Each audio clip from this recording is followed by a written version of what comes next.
Село Палевица Сыктывдинского района может смело хвастать не только живописными видами. Местный ТОС – один из самых активных в республике.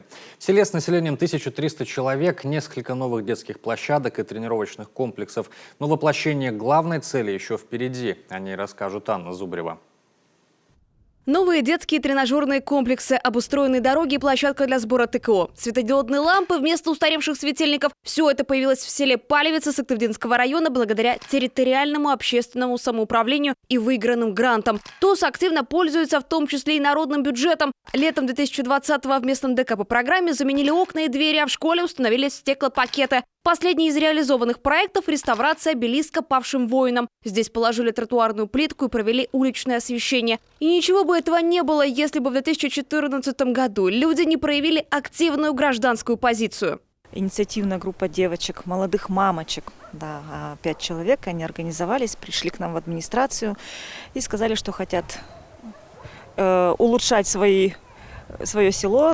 Первым результатом совместной работы ТОСа и администрации стал вот этот детский комплекс. Сами жители за несколько дней благоустроили территорию, выровняли грунт и установили оборудование. И уже 8-й год площадка радует глаз. Летом не обходится здесь без мамочек с колясками и бабушек на скамейках, а зимой без нарядной елки и снежных скульптур. 3 года назад неподалеку от администрации села на президентский грант построили спортивную площадку за 450 тысяч рублей. По утрам занимаются пенсионеры, дети после школы.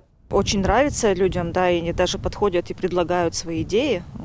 И хотят, чтобы ТОС был чуть побольше, то есть уже хочет подключиться деревня Ивановка, и чтобы тоже у них появилась такая же площадка.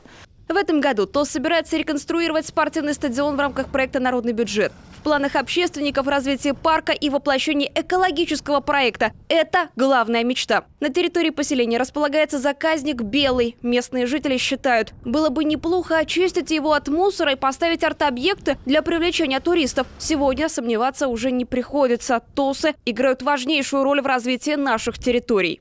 Они помогают не только улучшить социальную инфраструктуру, но, как отмечал глава нашего региона, часто служат кузницей кадров.